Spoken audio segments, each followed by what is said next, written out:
Good morning friends, आप देख रहे हैं स्टडी नेशन। आज हम लोग वनस्पति विज्ञान की शाखाएं ब्रांचेज ऑफ बॉटनी के बारे में पढ़ेंगे। आइए देखते हैं पहली ब्रांच। तो पहली ब्रांच है एग्रोइस्टोलॉजी। इसके अंतर्गत हम लोग घासों का अध्ययन करते हैं। नेक्स्ट ब्रांच है आपकी फाइकोलॉजी। फाइकोलॉजी के अंतर्गत हम लोग शैवालों का अध्ययन करते हैं।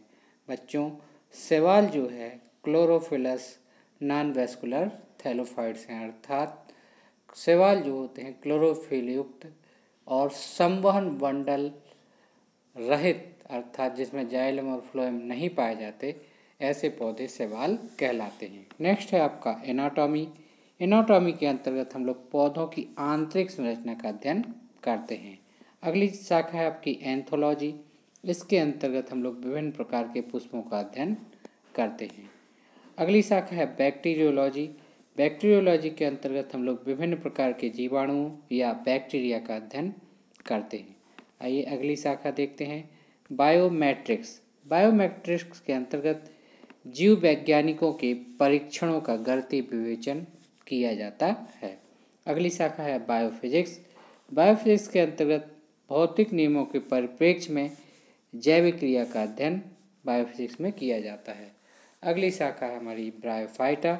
ब्रायोफाइटा के अंतर्गत विभिन्न प्रकार के ब्रायोफाइट्स का अध्ययन करते हैं। अगली शाखा है हमारी कैस्डियोलॉजी। कैस्डियोलॉजी के अंतर्गत पादपों में रोगजन्य गांठों और पादप कैंसर का अध्ययन किया जाता है। नेक्स्ट हमारी शाखा है कीमोटेक्सोनॉमी, अर्थात रासायनिक प्रमाणों के आधार पर पादप वर्गीकरण का अध्ययन कीमोटेक्सोनॉमी के अंतर्गत करते हैं। नेक्स्ट हमारी शाखा है साइटोलॉजी। इसके अंतर्गत कोशिकाओं का अध्ययन किया जाता है। अगली हमारी जो ब्रांच है डेंड्रोक्रोनोलॉजी। इसके अंतर्गत हम लोग वृक्षों एवं झाड़ियों का अध्ययन करते हैं। आइए आगे बढ़ते हैं, इकोलॉजी देखते हैं। इकोलॉजी के अंतर्गत पौधे का वातावरण से संबंध कैसा है, इसका अध्ययन करते हैं। इकोनॉमिक बॉटनी के अंतर्गत हम लोग आर्थिक महत्व के पौधों का अध्ययन करते हैं। एम्ब्रियोलॉजी के अंतर्गत युग्मकों के निर्माण, निषेचन व भ्रूण के परिवर्धन का अध्ययन किया जाता है। अगली शाखा है एथनोबॉटनी। इसके अंतर्गत आदिवासियों द्वारा पादपों के उपयोग का अध्ययन किया जाता है। आइए एवोल्यूशन जानते हैं।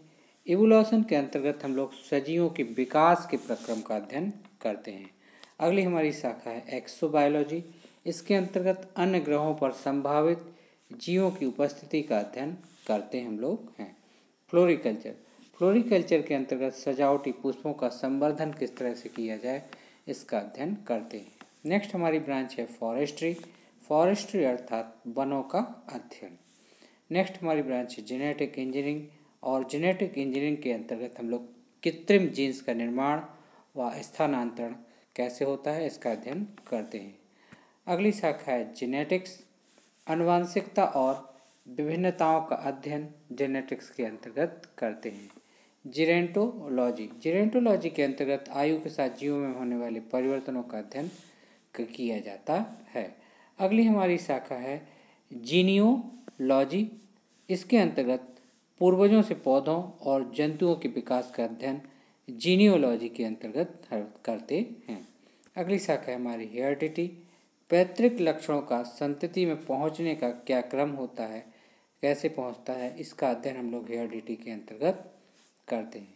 हिस्टोलॉजी अर्थात ऊतकों का अध्ययन कहलाता है। हिस्टोलॉजी में ऊतकों का अध्ययन करते हैं। हम जानते हैं कि ऊतक जो है कोशिकाओं का समूह होता है। अगली जो शाखा है लाइकेनोलॉजी। इसके अंतर्गत हम लोग विभिन्न प्रकार के लाइकेंस का अध्ययन करते हैं। लाइकेंस जो है शैवाल और कवक का मिलाजुला रूप लाइकेन कहलाता है। अगली हमारी जो ब्रांच है वो है लाइमनोलॉजी।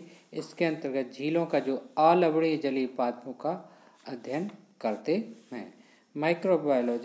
माइक्रोबायोलॉजी के अंतर्गत हम लोग सूक्ष्म जीवों का अध्ययन करते हैं। नेक्स्ट हमारी जो ब्रांच है वो मार्फोलॉजी है। मार्फोलॉजी के अंतर्गत हम लोग पादपों की आकार की संरचना का अध्ययन करते हैं। मार्फोजेनेसिस के अंतर्गत पादप शरीर के अंगों के परिवर्धन का अध्ययन किया जाता है। अगली हमारी शाखा है माइकोलॉजी। इसके अंतर्गत हम लोग विभिन्न प्रकार के कवकों का अध्ययन करते हैं। माइकोप्लाज्मालॉजी, इसके अंतर्गत हम लोग माइकोप्लाज्मा का अध्ययन करते हैं। अगली हमारी शाखा है ओलेरीकल्चर। ओलेरीकल्चर हार्टिकल्चर की एक शाखा है जिसमें विभिन्न प्रकार की सब्जियों का अध्ययन किया जाता है। अगली हमारी शाखा है पैलियोबॉटनी। पैलियोबॉटनी के अंतर्गत हम लोग विभिन्न प्रकार के पादप जीवाश्मों का अध्ययन करते हैं। नेक्स्ट हमारी शाखा है पैलिनोलॉजी। इसके अंतर्गत विभिन्न प्रकार के परागकणों का अध्ययन पैलिनोलॉजी के अंतर्गत करते हैं। अगली हमारी शाखा है पैथोलॉजी, जिसे आप प्लांट पैथोलॉजी भी कह सकते हैं। प्लांट पैथोलॉजी के अंतर्गत पादप रोगों का उपचार का अध्ययन किया जाता है।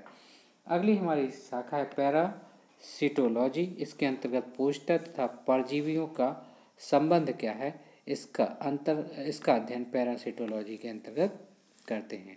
फ्रेंड्स, आप देख रहे हैं स्टडी नेशन और आज हम पढ़ रहे हैं वनस्पति विज्ञान की शाखाएं। फ्रेंड्स, चैनल अच्छा लग रहा है तो प्लीज़ सब्सक्राइब करिए, कमेंट करिए और बेल आइकन दबाइए ताकि आपको अगले आने वाली वीडियो की नोटिस समय पर मिल सके। आइए आगे बढ़ते हैं।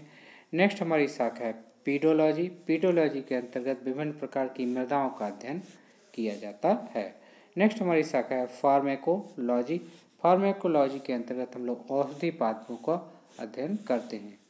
नेक्स्ट हमारी शाखा है फिजियोलॉजी। फिजियोलॉजी के अंतर्गत विभिन्न पादप जैविक क्रियाओं का अध्ययन फिजियोलॉजी के अंतर्गत किया जाता है। फाइटोकेमिस्ट्री, इसके अंतर्गत रासायनिक सिद्धांतों का पादप उपापचय में क्या महत्व है, इसका अध्ययन फाइटोकेमिस्ट्री में करते हैं। नेक्स्ट हमारी शाखा है पोमोलॉजी। इसके अंतर्गत विभिन्न प्रकार के फलों का अध्ययन किया जाता है। टेरिडोलॉजी, इसके अंतर्गत विभिन्न प्रकार के टेरिडोफाइट्स का अध्ययन किया जाता है। टेरिडोफाइट्स जो है एल्गी ब्रायोफाइट्स के मुकाबले ज़्यादा एडवांस पौधे होते हैं। फाइटोजियोग्राफी, इसके अंतर्गत पौधों के वितरण व उसके कारणों का अध्ययन हम लोग फाइटोजियोग्राफी में करते हैं। अगली और अंतिम शाखा है स्पेस बायोलॉजी। इसके अंतर्गत अंतरिक्ष तथा वायुमंडल में स्थित पादपों का अध्ययन हम लोग स्पेस बायोलॉजी के अंतर्गत करते हैं। आइए आगे बढ़ते हैं। टैक्सोनॉमी। टैक्सोनॉमी के अंतर्गत हम लोग पादप का वर्गीकरण का अध्ययन करते हैं। वायरोलॉजी के अंतर्गत विषाणुओं का अध्ययन किया जाता है, विषाणु अर्थात वायरस। फाइटोफिजिक्स के अंतर्गत भौतिक सिद्धांतों का पादप उपापचय में महत्व का अध्ययन करते हैं। और एग्रोनॉमी के अंतर्गत हम लोग फसली पादपों का अध्ययन करते हैं। आइए आगे बढ़ते हैं और हार्टिकल्चर को जानते हैं। हार्टिकल्चर फल, सब्जियों तथा उद्यान पादपों का संवर्धन व अध्ययन हार्टिकल्चर के अंतर्गत करते हैं। नेक्स्ट हमारी शाखा प्लांट ब्रीडिंग। प्लांट ब्रीडिंग के अंतर्गत हम लोग उपयोगी पादपों की किस्मों को सुधारने का अध्ययन करते हैं। टिश्यू कल्चर के अंतर्गत हम कृत्रिम माध्यम पर ऊतकों का संवर्धन या विकास कैसे किया जाए वो टिश्यू कल्चर के अंतर्गत हम लोग अध्ययन करते हैं। और ये हमारी आज की लास्ट जो है बॉटनी की ब्रांच सिल्वीकल्चर। इसके अंतर्गत हम लोग वन के वृक्षों तथा उसके उत्पादों का संवर्धन और अध्ययन जो है सिल्वीकल्चर के अंतर्गत करते हैं। तो फ्रेंड्स, आपके लिए आज बस इतना ही। मिलते हैं अगले वीडियो में। Thanks for watching Study Nation. Good bye.